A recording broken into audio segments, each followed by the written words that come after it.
que l'avocat de Macky Sall, ni maître Pierre-Olivier Sur, annonce une possible mise en demeure ou un recours judiciaire pour obtenir les documents sur la dette cachée. Il précise que cette démarche vise à garantir le contradictoire. L'accès aux documents administratifs est un débat fondé sur les faits et le droit. gis nga yàmmu sax xam nga pouvoir bi lu ñu war a éviter mooy. waaw cette diversion là bi Macky Sall di bëgg xam nga li gën a bon mooy sàcc ci am réew ba pare bëgg di divertir nit ñi. dans un premier temps lan lañ fa waxoon fii. woy cabinet Mazar xaw ma lan nañ jox kii ba caag ñu ne woy FMI nañu jox nangam ak nangam woy contesté. léegi bañ demee ba directrice FMI wax ne dette bi existe na cette dette cachée existe na maintenant ils veulent changer de fusil d'épaule. xam nga toujours man moo tax l'histoire de ces avocats yi ñoom xool. ñoom dañuy liggéey ñu leen di fay rek. ok xam nga ñoom lépp lu ñu mën a wax. gën a affaire yi gën a durer. ñuy encaisser dinañ ils vont le faire. man moom franchement. avocat yii ñii ak avocat Madiambal Diagne yooyu ñun. franchement du benn once. de kii bu may de crédit bu may jox seen i propos. wax ji mooy nous on a des institutions qui sont fiables. la Cour des comptes mu am benn cabinet ñoom ñu génne ko plus FMI fekk Ousmane Sonko wax ko ñoom ñu wax ne l'histoire de cette dette cachée gis nga loolu. tege na côté actuellement xamuñ ci ban étape la ñu war a jël. xool ñan ñoo xaalis yi ñoo dem lebi ko au nom du Sénégal te jaarul par l'approbation parlementaire. on va situer les responsabilités xool ñi nga xamante ne yëpp laale nañ ci xaalis bi. su fekkee ne ça a servi à des pots de vin ou bien à corrompre ñenn ñi su boobaa ñu jëflante ko au plan judiciaire. gis nga Mozambique ba ñu génnee xaalis bi ba xam ne lii xaalis bi ne na mes ils ont situé les responsabilités. ñu dem procès. ñoom dem nañ ba banque bi nga xam ne sax daf leen lebaloon sax dañu waroon dem procès mais finalement dañu def un accord à l'amiable. xam nga ñu reconnaître ne dette cachée bi am na Sénégal nag je crois que état boobu moo ci des léegi ce qu'il doit faire mooy. ministre des finances yi fi nekkoon. ñu woo leen ñoom seen wàllu bopp ñu wax quelle est leur part de responsabilité par rapport à cet emprunt là. ministre des finances yi fi nekkoon. waaw ah ñoom ñooy leb di. Amadou Ba waaw. ñoom Abdoulaye Daouda Diallo ñu fi nekkoon rek parce que ñoom bu ñu situé ne de telle date jusqu'à telle date ci la kii am. waaw ci la dette bi am. mais su boobaa ministre des finances yi mu fekkoon yëpp mais ñooñu ils doivent répondre parce que ils sont au cœur de cette dette cachée là léegi nag bien sûr chapeauté par qui par le président de la République. Macky Sall moo tax bu ñu bëggee taxaw ñu ne wéy Thierno Sall boobu xam man vraiment waxi Thierno moom bëggatuma ci sawar di wax quoi parce que Thierno moom franchement moi je crois que il doit prendre sa retraite politique quoi peut-être que politiquement il n'est pas bien assis mais je crois que il peut prendre sa politique parce que Thierno ne va jamais prospérer en politique. ni muy doxalee du noonu daal man jàpp naa ne war na mën a dem noppalu politiquement quoi toog di seetaan wala mu encadrer ay des membres de son parti peut-être que ñooñu ils peuvent porter l'avenir de son parti. mais daal lu ma ci mën a wax mooy. cette histoire de la dette cachée là pour tënk. par rapport à l'histoire de cette dette cachée là. loolu moom. am naag amul. waaw weesu nañ foofu. la dette est avérée. léegi l'autre étape mooy.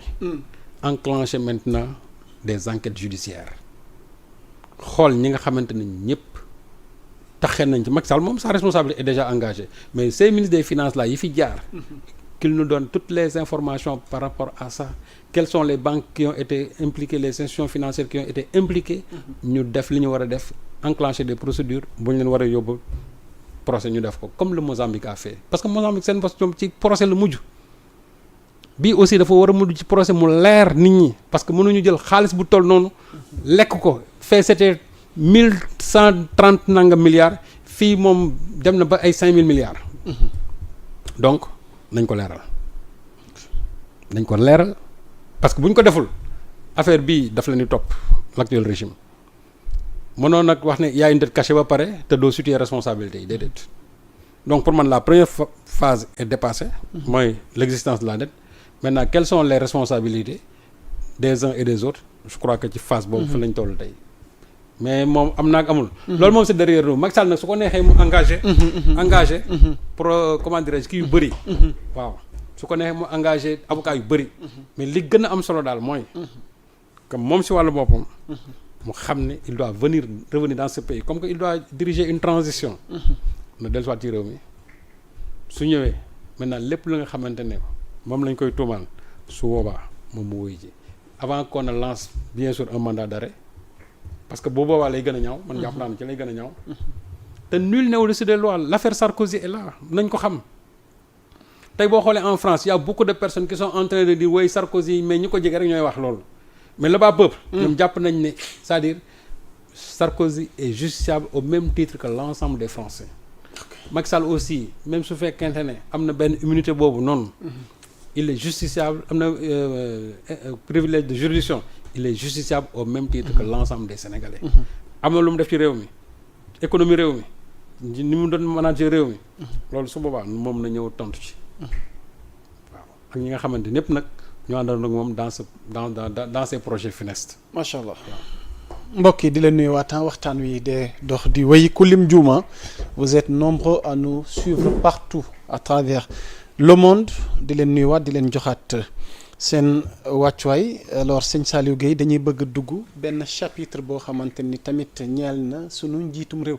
son excellence Bassirou Diomaye Diakhar Faye ci wàllu diplomatie jàll ci économie waaye tamit ñu laalaale innovation mu mel ni notre chef d'État récemment ci visite bi nga xamante ne amaloon na ko fële ca Kenya nga xëyeeg unu yor wi nga xamante ni def na ci taxaw seetlu gu am solo soxna tuuti nga may ma unu yor wi nga xamante ni yaa ngi ko titré ne le président Diomaye marque son empreinte au Kenya.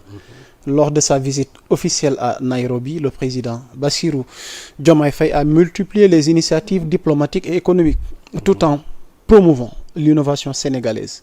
Entre rencontres avec les autorités kenyanes, échanges avec le secteur privé et présentation de projets innovants, le chef de l'État affirme sa vision d'un Sénégal tourné vers le développement et la coopération africaine. Donc ci tënk rek yéen ñi ñuy seetaan ndax léeg-léeg ñu sànni ma xeer moom li muy liir daa bëri ci kàllaamay nasaraan léeg-léeg di dikk ci kàllaamay kocc ci di am solo xam da nga bëri soppe ñu tasaaroo ci réew mi donc ñu ngi dugg ci li nga xamante ni ñeel na sunu njiitum réew def na tukki yu am solo nag